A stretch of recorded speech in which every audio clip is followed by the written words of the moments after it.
मतगणना के पहले मध्य प्रदेश कांग्रेस चुनाव आयोग पहुंची है और बीजेपी की बैठक के एक वीडियो के आधार बनाकर काउंटिंग में गड़बड़ी का आरोप लगाया जा रहा है। साथ ही चुनाव आयोग से अतिरिक्त बल तैनात करने की मांग भी यहां पर की गई। इसे लेकर मुख्य निर्वाचन पदाधिकारी अनुपम राजन को ज्ञापन सौंपा गया, जिस पर बीजेपी ने करारा प्रहार किया।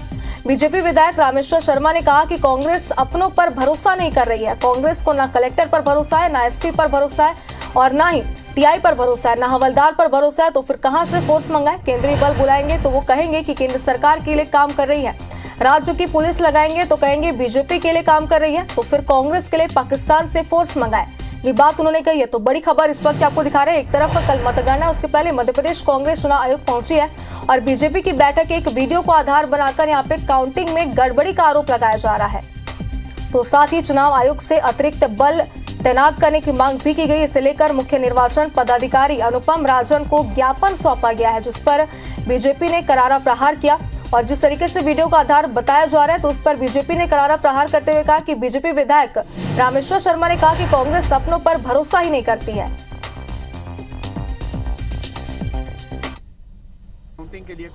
बिल्कुल हमको डर है, क्योंकि आपने देखा होगा बालाघाट की जो घटना हुई, उसके अलावा इंदौर में मेरे वहाँ घटना हुई कि मेरे लोगों को बिठाने के लिए 3 दिन तक लगातार मैं पास बनवाने में लगा। पर 3 दिन बाद जब मैंने चुनाव आयोग को और इंदौर के जिलाधीश महोदय को शिकायत करी, उसके बाद मेरे बाहर आदमी बैठने के 3 दिन बाद बनाया।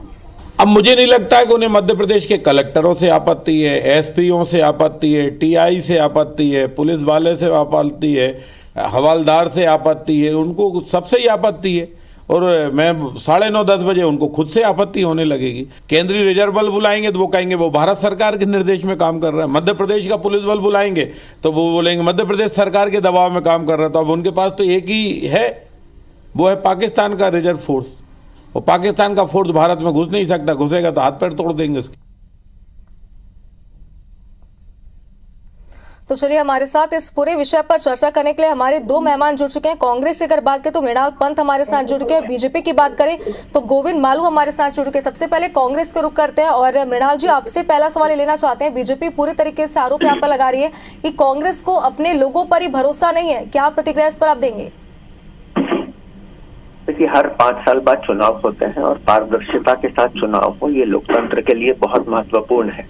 भारतीय जनता पार्टी ने पिछले 8-10 सालों में हमेशा इस लोकतंत्र के उसूल को मारने की कोशिश की है और इसी प्रक्रिया में उन्होंने लोकतांत्रिक तरीके से निर्वाचित मध्य प्रदेश की सरकार को भ्रष्टाचार के पैसे से खरीदकर विधायकों को गिराने की कोशिश भी की। हम सब ने इस बात को देखा है। अब इस चुनाव में भी जब उनको हार अपनी सामने दिखाई दे रही है, तो अलग अलग तरीके से प्रशासनिक अधिकारियों पर और पुलिस पर, प्रशासन पर दबाव डाला जा रहा है। क्या ये बात सच नहीं है कि इन्हीं के चुनाव आयोग ने खुद एसडीएम को बालाघाट में हटाया? क्या ये बात सच नहीं है कि तहसीलदार को सस्पेंड किया गया? क्या ये बात सच नहीं है कि चुनाव आयोग ने कई जगह इनकी सरकार के नीचे काम करने वाले सरकारी कर्मचारियों को नोटिस जारी किए? इन सब का सीधा सीधा अर्थ है कि भारतीय जनता पार्टी ने एक पारदर्शिता पूर्ण निष्पक्ष चुनाव में व्यवधान पैदा करने के लिए हर संभव प्रयास किया है और वही आशंका हमने जाहिर की है। केवल आशंका जाहिर करने से भारतीय जनता पार्टी इतनी भयभीत क्यों हो रही है? मैं तो इनसे पूछना चाहता हूँ। जी मृणाल जी, बिल्कुल। गोविंद जी भी बीजेपी से हमारे साथ जुड़े। गोविंद जी, आपसे जानना चाहते हैं, कल मतगणना होने वाली है, सभी बेसब्री से इंतजार कर रहे हैं उसका, और इसके पहले एक वीडियो को यहाँ पर आधार बनाया जा रहा है। पार्टी की तरफ से क्या पक्ष रखेंगे आप? केवल हार की पटकथा लिखी जा रही है और बचकाना तरीके के बयान, बचकाना तरीके के मांग वो चुनाव आयोग से कर रहा है। चुनाव आयोग पूरी तरह से ट्रांसपेरेंट होकर, निष्पक्ष होकर और पूरी नियम और कानून के तहत अपना काम कर रहा है। किसी के दबाव प्रभाव में चुनाव आयोग आ ही नहीं सकता, ना आएगा। दौर बदल चुका है, ये इनको समझ में नहीं आता है कांग्रेस के लोगों को। ये तो हार की पटकथा के लिए बहाने ढूंढ रहे हैं कि क्या बहाना होना चाहिए। अब सेंट्रल पुलिस फोर्स बुलाने की बात करते हैं, फिर कहेंगे वो तो गृह मंत्री के अंडर में, गृह मंत्री यहाँ के इंचार्ज थे। तो ये बेसे पैर की बातें करने से कुछ नहीं होगा। इनको वहां पर इतना ईवीएम की गड़बड़ की बात करते थे, ईवीएम में रैंडम, इनको कहा कि आप कोई सी भी ईवीएम उठा लीजिए, कोई सी भी चेक कर लीजिए, कोई जादू थोड़ी हो जाता है उसमें।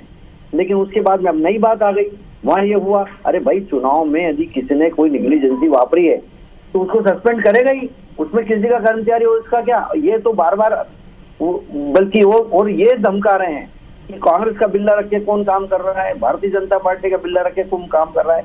हमने तो कभी नहीं कहा कि कांग्रेस का बिल्ला रख के कौन काम कर रहा है, बीजेपी का बिल्ला रखे।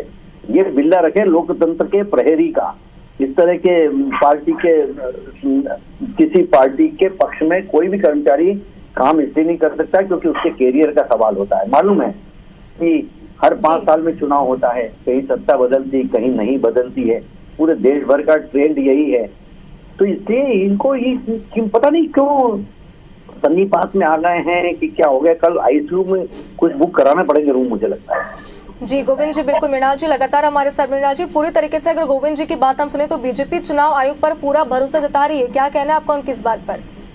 मालू जी ने संभवतः हमारी पार्टी का पत्र और ज्ञापन नहीं पढ़ा। हमने चुनाव आयोग पर आरोप नहीं लगाया।